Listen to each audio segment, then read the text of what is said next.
नमस्कार दोस्तों, स्वागत है आप सभी का नई कहानी में। किशोर जी आकर डाइनिंग टेबल पर बैठ गए। जैसे ही उन्होंने प्लेट में खाना लिया तो देखा कि आज फिर से सब्जी में तेल और मिर्च बहुत ज़्यादा थी।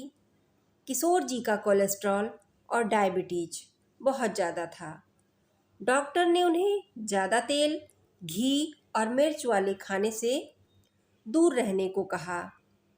लेकिन बहू निशा, ये बताने का क्या फ़ायदा था। खैर, वो जो चाहेगी करेगी ही।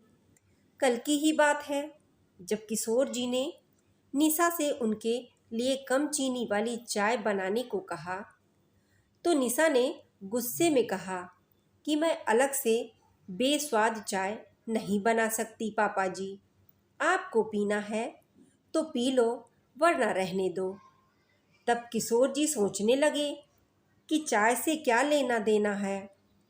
पहले तो वो मुझे कम चीनी वाली चाय दे सकती है और फिर उस चाय में चीनी डालकर सबके लिए मीठी चाय बना सकती है, पर फिर भी वो मेरे लिए अलग से चाय नहीं बनाती और मेरे लिए अलग से सब्जी और दाल बनाना उसके लिए नामुमकिन है। किशोर जी ने किसी तरह खाना खाया। उनका मन हुआ कि बहू से कहें कि उनके लिए अलग खाना बना दे, पर अब किशोर जी में निशा का गुस्सा सहने की हिम्मत नहीं थी। इसलिए वो थोड़ा सा खाना खाकर उठ गए। थोड़ी देर में बेटा सुमित भी घर आ गया। आते ही किशोर जी बोले, बेटा, अब तक तो मेरी पेंशन के पैसे आ गए होंगे। मुझे डॉक्टर के पास ले चलो। डॉक्टर मुझे हर महीने रूटीन चेकअप के लिए बुलाते हैं। पिछले महीने भी कोलेस्ट्रॉल बहुत बढ़ा हुआ था। पता नहीं इस बार कम होगा या नहीं। किशोर जी की यह बात सुनते ही बहू निशा अपने कमरे से बाहर आई और बोली, पापा जी, अपने बढ़े हुए कोलेस्ट्रॉल का दोष मुझे देना चाहते हैं। सुमित, उनका काम ही है बैठकर सबको दोष देना। पर मैं तुमसे कहती हूँ सुमित, अगर उनका यही रवैया रहा तो मैं मोनू को लेकर हमेशा के लिए अपने मायके चली जाऊंगी। सुमित भी निशा की बात पर चुप रहा। किशोर जी समझ चुके थे कि अब वे अपने बेटे और बहू पर बोझ बन चुके हैं। वे नहीं चाहते थे कि उनकी वजह से निशा अपने मायके जाए। इसलिए अगले दिन उन्होंने अपने कपड़े पैक किए और अपनी बेटी सोनिया के यहाँ जाने की तैयारी किए।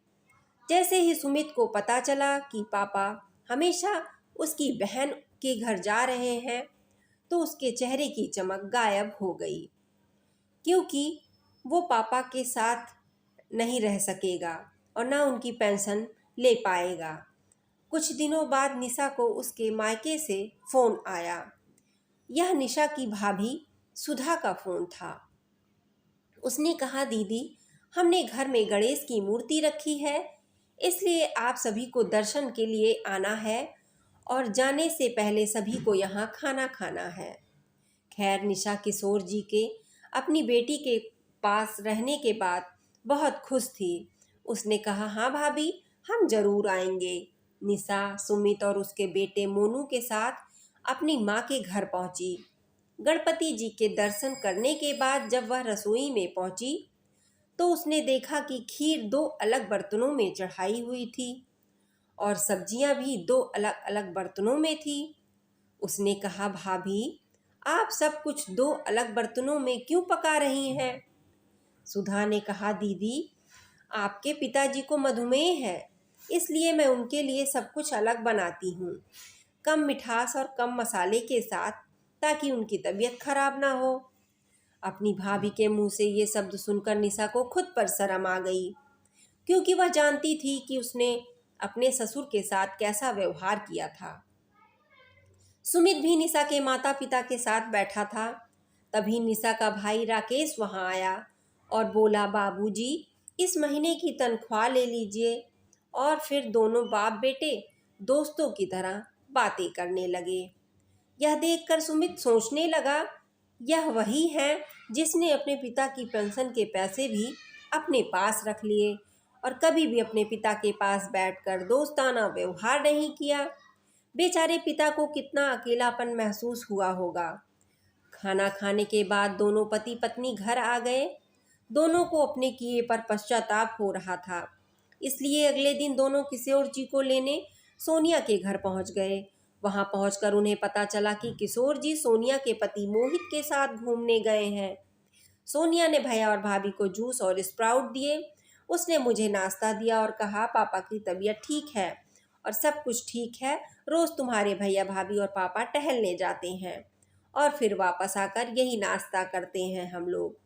निशा और सुमित को शर्म आ रही थी, क्योंकि उन्होंने अब तक अपने पापा के लिए ऐसा कुछ भी नहीं किया था। तभी किशोर जी और मोहित वापस आ गए। सुमित बोला, पापा हम आपको घर लेने आए हैं। यह सुनकर किशोर जी एक पल के लिए झिझके, क्योंकि वह अपने बेटे और बहू के साथ वापस जाकर फिर से अपमान नहीं सहना चाहते थे। पापा जी, हमने बहुत गलतियां की हैं, मैं बहुत बुरा हूँ। पापा जी, लेकिन मैंने सुना है कि एक पिता अपने सबसे बुरे बच्चे को भी माफ़ कर देता है। क्या आप मुझे माफ़ नहीं करेंगे? निशा ने हाथ जोड़कर कहा। सुमित भी किशोर जी के सामने हाथ जोड़कर खड़ा था। उन दोनों को इतना दुखी देखकर किशोर जी उनके साथ घर वापस जाने के लिए तैयार हो गए। दोस्तों, एक बूढ़ा पिता कभी बोझ नहीं होता, लेकिन जो बच्चे अपने माता पिता को बोझ समझते हैं वे धरती पर बोझ होते हैं। दोस्तों, आपको कहानी कैसी लगी? कमेंट में अपनी राय जरूर दें। धन्यवाद।